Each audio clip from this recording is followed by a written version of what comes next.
So guys welcome back and this side और विजय है और आप सभी लोगों का बहुत बहुत स्वागत। माइग्रेशन चैप्टर हम लोग पढ़ रहे थे और ये वीडियो का सेकंड पार्ट है क्लास 12th की ज्योग्राफी का। अगर हम देखें तो ज्योग्राफी की बुक के अंदर हमारे पास दो बुक थी, ह्यूमन ज्योग्राफी और साथ में इंडियन पीपल एंड इकोनॉमिक, यानी कि भारतीय लोग और अर्थव्यवस्था। ये जो माइग्रेशन चैप्टर है जिसे हम प्रवास बोलते हैं, अगर हम देखें तो यूनिट 6 जो है हमारा, उसके अंदर से ये चीज़ हमें देखने को मिल रही है। तो यूनिट 6 में हम लोगों के बारे में जानने की कोशिश कर रहे हैं कि किस तरीके से सेटलमेंट कहाँ पे किसका कैसा होता है। तो माइग्रेशन उसका एक पार्ट है और इस पहले पार्ट में हमने पहले काफ़ी कुछ चीज़ें सर्च कर ली थी, मतलब स्टडी कर लिया था। अब हमारे साथ टेलीग्राम पे नहीं जुड़े तो आप टेलीग्राम पे ज़रूर जुड़ेगा, क्योंकि ईपी फैमिली पे आप टेलीग्राम पे आप सारे नोट्स अवेलेबल हो जाते हैं। तो highly repeat question Hindi English दोनों में होते हैं। तो जो भी ई पाठशाला चैनल पे जुड़ा हुआ है ज़रूर जुड़ने की कोशिश करिएगा। टेलीग्राम पर भी, अगर आप इंस्टाग्राम चलाते हैं तो आप हमारे साथ इंस्टाग्राम ई पाठशाला पे जुड़ सकते हैं, जिसमें हम आप सभी लोगों के साथ लाइव बातें करते हैं, डिस्कस करते हैं कि क्या चल रहा है क्या नहीं चल रहा है। माइग्रेशन चैप्टर में हमने शुरुआत करी थी चैप्टर की, जिसमें हमने फिराक गोकुलपुरी जो बहुत बड़े शायर थे, उन्होंने बहुत बड़ी शायरी लिखी थी कि सरज़मीने हिंदुस्तान पर अवक के आलम के फिराक काफिले बसते गए और हिंदुस्तान बनता गया। मतलब इस यूनिवर्स के अंदर, यूनिवर्स कह रहा हूँ, इस वर्ल्ड के अंदर एक इंडिया एक ऐसा उपमहाद्वीप है जिसमें कई लोग आए और कई लोग गए। तो दोस्तों, जो लोग आए और गए, हिंदुस्तान का दिल ऐसा था जो लोगों को समाता चला गया, और इसीलिए यहाँ पर बहुत से लोग बाहर भी जाके बसे और बहुत से लोग इंडिया में भी आके बसे। तो माइग्रेशन चैप्टर के अंदर हमने शुरुआती समय में दो चीज़ें पढ़ी थी, जिसमें बताया था कि इंडिया के अंदर एक प्लेस से दूसरे प्लेस में माइग्रेट करना ही माइग्रेशन कहलाता है। बाद में हमने 81 के अंदर इस पे दो चीज़ें फोकस करी थी, जिसमें हमने देखा था प्लेस ऑफ बर्थ और साथ में आप किस ड्यूरेशन पे रह रहे हैं, कहाँ पे, वो भी हमने इस चीज़ के अंदर नोटिस करने की बात करी थी। उसके बाद अब हमारा जो टॉपिक है वो दो बेसिस पे आगे बढ़ रहा था, जिसमें हमने कहा था कि हमारे बाद में इंडिया आज़ाद होने के बाद हमने फोकस करा कि अगर हमें माइग्रेशन, कोई इंसान एक स्थान से दूसरे स्थान पे माइग्रेट होता है तो जनगणना के अंदर उसको किस तरीके से, सेंसस के अंदर उसे किस तरीके से काउंट किया जाना चाहिए, उसके ऊपर काम करने की बात की जा रही थी। तो प्लेस ऑफ बर्थ यानी कि आप कहाँ पे जन्मे थे, और इसके बाद क्या कहते हैं प्लेस ऑफ रेसिडेंट, कि कहाँ पे आप रह रहे हैं। तो लास्ट रेसिडेंट आपका क्या था या कहाँ पे आप रहते थे, आपका प्लेस ऑफ बर्थ क्या है। ये दो चीज़ें मैटर करती है माइग्रेशन के लिए, और किसी भी, मैं कह सकता हूँ कि चीज़ को स्टडी करने के लिए दो चीज़ें बहुत इंपॉर्टेंट थी।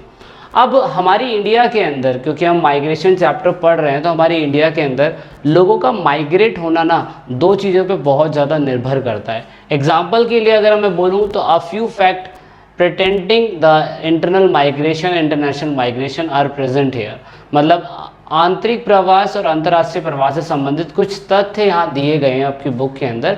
और वो तथ्य क्या है, नॉर्मल सा है, इंसान अगर माइग्रेट करेगा तो कैसे करेगा, आर टू यू, यानी कि rural to urban, rural to rural, या अर्बन टू रूरल, या अर्बन टू अर्बन। यही चार सिनेरियो हमें देखने को मिलते हैं कि इंसान अगर एक स्थान से दूसरे स्थान पे जाता है तो शहरों से गांव से शहरों में, गांव से गांव में, शहरों से गांव में, और अर्बन से अर्बन में, यानी कि शहरों से शहरों में। ये दो तीन चार चीज़ें जो हैं ये माइग्रेशन को बहुत इफ़ेक्ट करती हैं, और हमारी एनसीईआरटी की बुक के अंदर इसको काफ़ी अच्छी तरीके से समझाने की ये कोशिश करी गई है कि माइग्रेशन अगर होता है तो माइग्रेशन किस हिसाब से हो रहा है, यानी कि अगर इंसान प्रवास कर रहा है तो किस हिसाब से प्रवास कर रहा है, वो भी हमें जानने की ज़रूरत है। तो अगर 2011 का डेटा अगर हम उठा के देखें तो लगभग 455 मिलियंस पीपल जो हैं ऑफकोर्स अपने लास्ट रेसिडेंट से निकल के दूसरे प्लेस पे आए हैं। और उसके साथ साथ अगर हम देखें तो 141.9 million has change their president of last resident 10 years. जो पिछले 10 साल से जहाँ पे रह रहे हैं लोगों ने वो भी बदले हैं। तो ये थोड़ा डेटा है, पेपर के अंदर डेटा हमें याद तो नहीं रहता है, लेकिन बस हमें इतना जानना ज़रूरी है कि लगभग मैं कह सकता हूँ कि 45 करोड़ लोग एक स्थान से दूसरे स्थान पे 2011 के हिसाब से माइग्रेट कर गए थे, और उनमें से ही कुछ 141 क्या कहते हैं 14 करोड़ पॉइंट समथिंग इतने लोग क्या कहते हैं अपने 10 साल जहाँ पे वो रह रहे थे वहाँ से वो माइग्रेट करके दूसरी प्लेसेस पे चले गए थे। अब ये चार्ट आपके पेपर के लिए बहुत ज़रूरी है। ये क्यों ज़रूरी है, क्योंकि इस पेपर के इस चार्ट के ऊपर बहुत सारे क्वेश्चन बनते हैं। एक देखो इसमें लिखा हुआ है इंट्रा स्टेट लिखा हुआ है और एक लिखा हुआ है इंटर स्टेट। याद रखिएगा ये आपको वो सिनेरियो दिखाने की कोशिश कर रहा है कि आप एक ही राज्य के अंदर कहीं जाके बसते हैं। जैसे मान लीजिए कि यूपी तो बहुत बड़ा है, आप यूपी के अंदर मान लीजिए कि आप कानपुर के अंदर रहते हैं और कानपुर से आप लखनऊ में जाके बसे, है ना, आप लखनऊ में जाके बसे, तो आप अपने अपने स्टेट चेंज नहीं करा, इसलिए इसे इंटर स्टेट बोलते हैं। और सॉरी, इसे स्टेट चेंज कर दिया आपने, ये मैंने गलत बता दिया, सॉरी। यहाँ पे इंट्रा स्टेट और इंटर स्टेट में अंतर सिर्फ इतना सा है, इंट्रा स्टेट का मतलब होता है राज्य के अंदर ही कहीं पे निवास करना, ऐसे कानपुर से लखनऊ में, और इंटर स्टेट का मतलब होता है कि आपने राज्य बदल दिया। तो ये सिनेरियो के ऊपर भी क्वेश्चन पूछ लेता है एग्जामिनर, और इस सिनेरियो के ऊपर भी एग्जामिनर क्वेश्चन पूछ लेता है। तो दोनों ही आपको पता होना चाहिए, अंतर्राज्य और अंतर्राज्य मतलब एक होता है राज्य के अंदर अंदर ही, जैसे मैंने कहा लखनऊ से आप कानपुर शिफ्ट हो गए तो आप यूपी के अंदर ही तो रहे ना, राज्य तो नहीं बदला आपने, लेकिन अपने डिस्ट्रिक्ट, जिला, तालुका ये बदल दिया। एक होता है इंटर स्टेट, इंटर स्टेट में आपने अपना पूरा का पूरा, बिहार में रहते थे आप हरियाणा चले गए, तो ये डेटा उनके लिए है। तो ये दो डेटा के ऊपर अगर हम फोकस करने की कोशिश करें तो फीमेल्स जो है ना, उनका रेशियो हमें ज़्यादा दिखाई देता है शॉर्ट डिस्टेंस में रूरल से रूरल माइग्रेट करना। जैसे कि अगर हम यहाँ पे देखने की कोशिश करें रूरल टू रूरल, ये देखो शादी के बाद फीमेल का रेशियो जो है, फीमेल का रेशियो रूरल टू रूरल ही रहता है और वो सबसे ज़्यादा है। वो बहुत बड़ी बात है, जो ऑफ कोर्स मेल डोमिनेंट में ऐसा नहीं होता है। ज़्यादातर मेल डोमिनेंट यानी कि पुरुष जो होता है वो माइग्रेट करने के लिए अपने क्या कहते हैं ग्रामीण इलाकों को छोड़ के शहरी इलाकों में जाता है काम धंधे की तलाश में। तो ये हमें देखने को मिलता है कहाँ पे, ये हमें देखने को मिलता है यहाँ से रूरल टू अर्बन। अगर आप ये देखने की कोशिश करो रूरल टू अर्बन, है ना, रूरल टू अर्बन, तो यहाँ पे मेल आपको दिखाई देगा, सॉरी मेल आपको दिखाई देगा जहाँ पे इनकी संख्या ज़्यादा है। तो ये पेपर के अंदर पूछा जाता है कि आप ऐसा कारण बताइए कि ऐसा क्यों होता है कि फीमेल जो होती है वो ज़्यादातर रूरल टू रूरल ही माइग्रेट करती है, और जो मेल होता है वो ज़्यादातर रूरल टू अर्बन माइग्रेट क्यों करता है, ग्रामीण से शहरों में क्यों जाता है। तो इसका सिंपल सा लॉजिक है, एनसीईआरटी आपको सिर्फ ये बताने की कोशिश करें कि प्रवास का कारण आदमी को काम करने के लिए एक स्थान से दूसरे स्थान पे जाना पड़ता है, जबकि फीमेल जो है घर का काम देखती है। दैट इज़ वाई हमें फीमेल का माइग्रेशन शादी के बाद, शादी में गांव से गांव में ही देखने को मिलता है, और जो मेल होता है वो काम के धंधे की तलाश में दूसरे राज्यों में, दूसरे शहरों में जाता है। ठीक है, तो यहाँ पे एक और चीज़ है, अगर हम ये देखने की कोशिश करें कि माइग्रेशन सिर्फ और सिर्फ राज्य या राज्यों के अंदर नहीं होता है, माइग्रेशन दूसरे तरीके से भी हमने देखने की कोशिश करी है। हमने कभी कभार ये भी देखा है कि हमारे भारत के अंदर बहुत सारे लोग इंटरनेशनल बाउंड्री को क्रॉस करके भारत के अंदर आके बसे। एक डेटा निकल के आया है 2011 का, तो ऐसा कहा जाता है कि लगभग 53,63,099 लोग, इतने 100% माइग्रेशन, 53 लाख बहुत बड़ा अमाउंट होता है।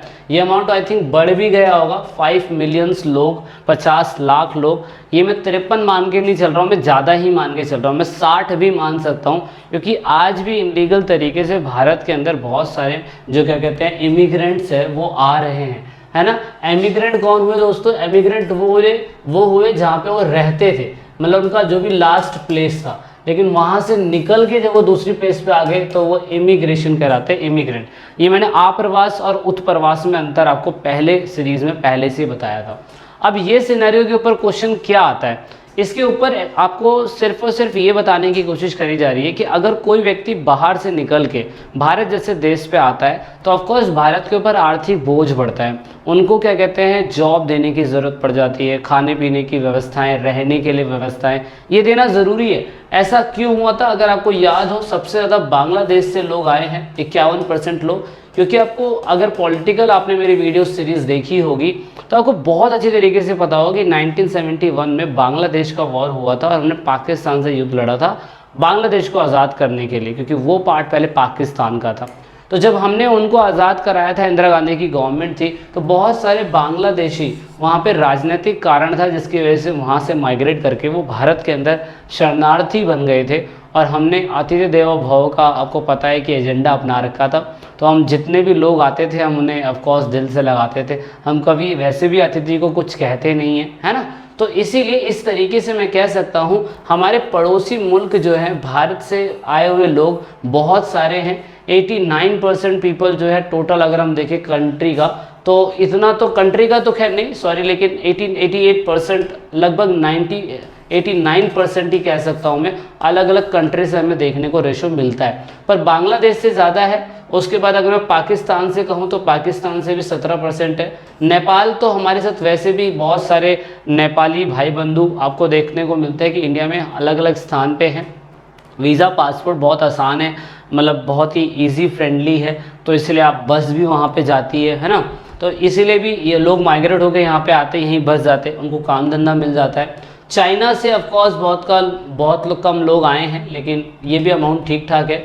ऑफकोर्स भूटान से भी कंट्री से लोग आते हैं और बस जाते हैं। अब बसने का कारण मैं ये कह सकता हूँ कि या तो हमारे इनसे शुरुआती समय में कोई पास्ट का नाता रहा था, और या तो इनके देश के अंदर कोई व्यवस्थाएं ठीक नहीं होती थी, दैट इज़ वाई इंडिया में आके ये लोग बस जाते होंगे। तो ये आप देख सकते हो। इसके लिए सरकार ने, आपको पता है, क्या कहते हैं, अभी मोदी गवर्नमेंट ने क्या कहते हैं एनसीआर कह रहा हूँ मैं, एनपीआर लेके आने वाले थे, और सीए कानून भी बन रहा था इनके लिए, है ना।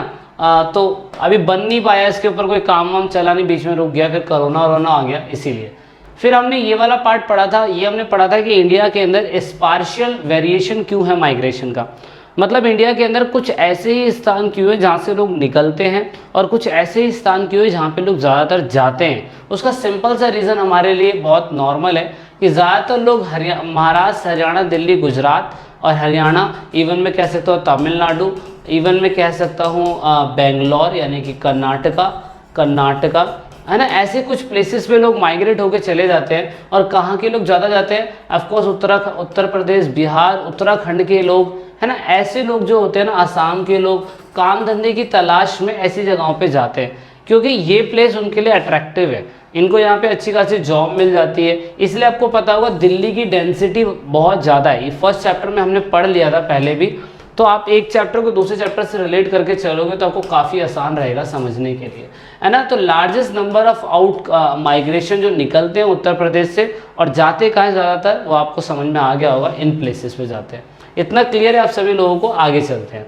अब देखिए, आपको ये भी पता होना चाहिए कि अगर क्या कहते हैं लोग माइग्रेट करते हैं तो माइग्रेट के लिए पुल फैक्टर और पुश फैक्टर बहुत मैटर करता है। पुल फैक्टर, पुश फैक्टर आपके हिंदी के अंदर अपकर्ष कारक और प्रतिकर्ष कारक लिखा होगा। अपकर्ष कारक का मतलब या तो आपका क्या कहते हैं जहाँ पे आप रहते हो वो प्लेस आपको ज़्यादा अच्छा नहीं लगता है, वहाँ पे बेसिक चीज़ें नहीं होंगी जो आपके विकास के लिए, आपके एजुकेशन के लिए, आपके बच्चों की सुविधाओं के लिए ज़रूरी है, इसीलिए वहाँ पे पुल फैक्टर मैटर करता है और वो आपको खींचने की कोशिश करता है। इसलिए लोग मुंबई, दिल्ली, ऐसे मेट्रोपॉलिटन सिटी, चेन्नई, बैंगलोर, यहाँ बसना क्यों पसंद करते हैं, क्योंकि वहाँ पे सारी सर्विसेज है जो उनको लोकल अपने देहाती गांव जैसे इलाकों में नहीं मिलती है। तो ये आपको पुल फैक्टर और पुश फैक्टर बहुत मैटर करेगा, ये आपको जानना ज़रूरी है।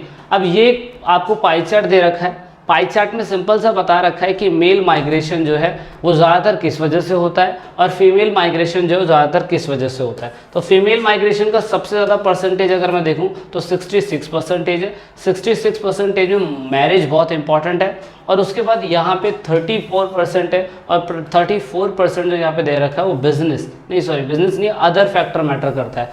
अब अदर फैक्टर में जॉब हो सकता है या मैं कह सकता हूँ काम धंधे की तलाश में लोग जाते हैं। सबसे कम 2%, तो यहाँ पे एजुकेशन हो गया, और उसके बाद यहाँ पे सबसे कम 1%, तो ऑफकोर्स एजुकेशन हो गया। तो ये वो है कि जैसे कि मान लो कि मैं बिहार में रहता हूँ, कोई लड़की है बिहार में रहती है और वो बिहार से मान लो चंडीगढ़ जाती है पढ़ने के लिए, तो बहुत कम चांसेस होते हैं कि उसकी फैमिली उसको बिहार से चंडीगढ़ यानी कि पंजाब भेजती है एजुकेशन के लिए, जबकि लड़के को भेज दिया जाता है। जो हमारे इंडिया के अंदर अभी मेरे को लगता है कि इन चीज़ों के ऊपर काम करने की ज़रूरत है। वुमेन एम्पावरमेंट हम सोचते हैं पर हम लाने की तो कभी कोशिश करते नहीं हैं, तो लाना चाहिए लोगों को। अब अगर मान लो कि लोग एक प्लेस से दूसरे प्लेस पे जाते हैं तो बहुत सारे परिणाम बनते हैं, economic cause, environment cause, social cause और डेमोग्राफिक कॉन्सिक्वेंसेस। ये जो कॉन्सिक्वेंसेस परिणाम है ना, ये परिणाम हमारे लिए 6 मार्क्स के लिए बहुत इंपॉर्टेंट है। और देखो कोई भी है, मान लो कि उत्तर प्रदेश से दिल्ली में कोई बंदा आता है तो ऑफकोर्स हर किसी के पास फंडामेंटल राइट है कि वो कहीं पे भी जा सकता है, कहीं पे भी बच सकता है, कोई दिक्कत नहीं है उसके लिए, क्योंकि हमारे इंडिया के अंदर कोई तरीके से फ्रीडम है। अब फ्रीडम तो है, लेकिन आप नोटिस करें कि इससे कितने ज़्यादा बदलाव होते हैं। बदलाव इकोनॉमिक, इन्वायरमेंट, सोशल और डेमोग्राफिक। जैसे कि अगर हम माइग्रेशन के परिणाम में इकोनॉमिक का फैक्टर देखें तो आप नोटिस करेंगे कि इंसान एक प्लेस से दूसरे प्लेस पे सिर्फ इसीलिए आता है क्योंकि उसको पैसा मिल जाता है, पैसा मिल जाता है। अब मैं एग्जांपल सिर्फ यहाँ पे इकोनॉमिक चेंज का नहीं कह रहा हूँ। मान लो कि आप इंडिया से बाहर जाते हैं काम धंधे की तलाश में, तो वहाँ का करेंसी स्ट्रांग है, वहाँ की करेंसी स्ट्रांग है, तो आप पैसा सेव करोगे। वो पैसा सेव करके आप लोग क्या कहते हैं, अपने जो आपकी फैमिली दिल्ली, मुंबई या कहीं पे भी रह रही है, आप उनको पैसा भेज सकते हो। तो वहाँ का पैसा यहाँ के पैसे में क्या कहते हैं बहुत अंतर है, इसलिए लोग जर्मनी, यूएस, उसके बाद क्या कहते हैं आपका सऊदी अरेबिया, कुवैत, अरब, ऐसी कंट्री में जाते रहते हैं ना। तो ये इकोनॉमिक फैक्टर है। इकोनॉमिक फैक्टर का मेन मतलब सबसे ज़्यादा रेमिटेंस है, दैट मीन्स प्रवासियों द्वारा भेजा गया पैसा। इससे विदेशी मुद्रा जो है हमारी कंट्री के अंदर आती है, और जब ये पैसा ये लोग भेजते हैं तो अपनी कंट्री के जो उनकी लोकल फैमिलीज़ होती हैं उनको थोड़ा बहुत घर में जो भी बच्चे की शिक्षा करना है, एजुकेशन के लिए, घर बनाने के लिए, उनमें काफ़ी अच्छी मदद मिल जाती है। इकोनॉमिक फैक्टर के बहुत नेगेटिव परिणाम भी हो जाते हैं। हमारे अच्छे लोग क्या कहते हैं अपने बाहर की कंट्री में चले जाते हैं और हमारे लोगों को सर्विस नहीं देते हैं, तो ये एक बहुत गलत बात है। ये थोड़ा सा रेशो है आपके लिए समझने के लिए कि अभी तक कौन सी कंट्री से कितना कितना एक्सपेंस आया है कंट्रियों को। तो ये थोड़ा डेटा क्या कहते हैं आपके करंट बेस पे, इस पे ना फोकस करें तो कोई दिक्कत नहीं है। अब ऐसा कहा जाता है कि धीरे धीरे करके जैसे जैसे जनसंख्या बढ़ रही है और लोग आकर्षित हो रहे हैं अच्छे स्थानों पे, तो ऑफ कोर्स महाराष्ट्र, गुजरात, कर्नाटका, तमिलनाडु, दिल्ली, ऐसे प्लेसेस पे ना लोग पैसों की तलाश में, काम धंधे की तलाश में आते तो हैं, लेकिन इससे क्या होता है, इससे बहुत सारी चीज़ों पे नेगेटिव इम्पैक्ट पड़ जाता है। जैसे मान लो दिल्ली है, दिल्ली में रिसोर्सेज नहीं है, जॉब नहीं है, तो वहाँ की सरकार पे या वहाँ की व्यवस्थाओं पे प्रेशर पड़ जाता है। प्रेशर पड़ने की वजह से जहाँ पर 1 लाख लोगों की भी मदद हो सकती है, वहाँ 5 लाख लोगों की मदद करनी पड़ती है, तो सर्विसेज सही तरीके से काम नहीं कर पाती है। दूसरा सोशल कॉज। सोशल कॉज में ऑफ कोर्स यही होता है कि माइग्रेंट जो लोग एक प्लेस से दूसरे प्लेस पे जाते हैं, वो कहीं ना कहीं समाज को परिवर्तित करते हैं। जैसे कि या तो नई टेक्नोलॉजी आ सकती है, फैमिली प्लानिंग को वो समझ सकते हैं, गर्ल्स के एजुकेशन के लिए लोग आते हैं, लेकिन ऑफकोर्स इससे क्या होता है, कल्चर भी मिक्स हो जाता है। कल्चर मिक्स होने का रीज़न मैं क्यों कह रहा हूँ, इंटरमिक्सिंग ऑफ कल्चर। मान लीजिए कोई कर्नाटका कैडर का कोई बंदा आया, कर्नाटका का कोई आर्मी पर्सन आया, वो दिल्ली के अंदर आया, तो दिल्ली की आबरू हवा उसको मैच कर गई, तो वो अपने कल्चर को और दिल्ली की कल्चर को दोनों को मिक्स कर लेगा, तो ये सोशल कॉज बन जाता है। कभी कभार वो एजुकेशन से रिलेटेड या यहाँ पे शादी भी कर सकता है या कुछ फैक्ट्री खोल सकता है वगैरह वगैरह। तो ये कुछ एग्जाम्पल है। मैं ये भी कह सकता हूँ कभी कभार ऐसा भी होता है कि कुछ ऐसी एंटी सोशल चीज़ें भी आ जाती है जो ऑफ कोर्स क्या कहते हैं नहीं आनी चाहिए, है ना। जैसे मैं यूपी का एग्जांपल ले लूँ, ये यूपी के अंदर थोड़ा बहुत मैं कह सकता हूँ कि थोड़ा सा दबंगगिरी ज़्यादा है, तो वो अगर किसी ऐसे स्थान पे जाके दूसरी जगह पे जाके बसता है तो उसका इम्पैक्ट कहीं ना कहीं उस सोसाइटी को ज़रूर पड़ेगा। तो ये एक थोड़ा सा नेगेटिव पॉइंट होता है। एनवायरनमेंट कॉज मैंने पहले ही बता दिया, ऑफकोर्स फैसिलिटी के ऊपर प्रेशर पड़ेगा, नेचुरल रिसोर्स खत्म होंगे और ऑफकोर्स पॉल्यूशन बढ़ेगा, ग्राउंड लेवल वाटर कम होता चला जाएगा, सीवरेज की प्रॉब्लम होगी, ये बहुत बड़ी प्रॉब्लम है, मेजर प्रॉब्लम है। क्यों? अरे नॉर्मल सा समझ लो ना कि कहीं पे जनसंख्या छोड़ी, क्षेत्रफल ही कम है, तो क्षेत्रफल अगर कम है तो ऑफकोर्स लोग बिल्डिंग फ्लैटों में रहना पसंद करते हैं। फिर गांव के अंदर जो बड़े बड़े खेत खलिहानों में आपका घर होता है, उस तरीके के आपके घर बन ही नहीं सकते हैं, जो दिल्ली में पॉसिबल नहीं है। तो अगर आप यहाँ पे आते हो तो यहाँ के रिसोर्सेज के ऊपर प्रेशर पड़ेगा, ज़्यादा पानी, ज़्यादा रिसोर्स, ज़्यादा इनकम, ज़्यादा फैसिलिटीज़, इनकी ज़रूरत पड़ेगी, तो इन्वायरमेंट कॉस्ट तो होगा ही होगा। डेमोग्राफिक चेंज में सिंपल सा ये होता है कि जनसंख्या का रिडिस्ट्रीब्यूशन हो जाता है। हरियाणा से निकलने वाला बंदा गुजरात जाके बस रहा है तो ऑफकोर्स जनसंख्या में फेरबदल तो होगा ही होगा। या तो उसमें सिटीज़ जो है ऑफकोर्स वो बढ़ेगी पॉपुलेशन की वजह से, या तो एज ग्रुप बच्चों का, लड़कियों का, महिलाओं का, पुरुष का, उसमें इंटरमिक्शन होगा, और इससे क्या होगा, इससे जो इनबैलेंस होगा एज रेशो का, वो भी हमें देखने को मिलता है। तो नॉर्मल सा ही चैप्टर, कितना ज़्यादा टफ नहीं था समझना आप सभी लोगों के लिए। आई होप आपको थोड़ी बहुत इन्फॉर्मेटिव वीडियो लगी होगी। आप इसके रिलेटेड PDF फाइल चाहते हैं तो आप टेलीग्राम पे ज़रूर जुड़िएगा। EP फैमिली है। वीडियो को एंड तक देखने के लिए बहुत बहुत धन्यवाद आप सभी लोगों का। जब तक के लिए जय हिंद, जय भारत, वंदे मातरम, भारत माता की जय। वीडियो अगर वैल्यूएबल लगी है तो लाइक शेयर सब्सक्राइब जरूर करिए। This is it in this video.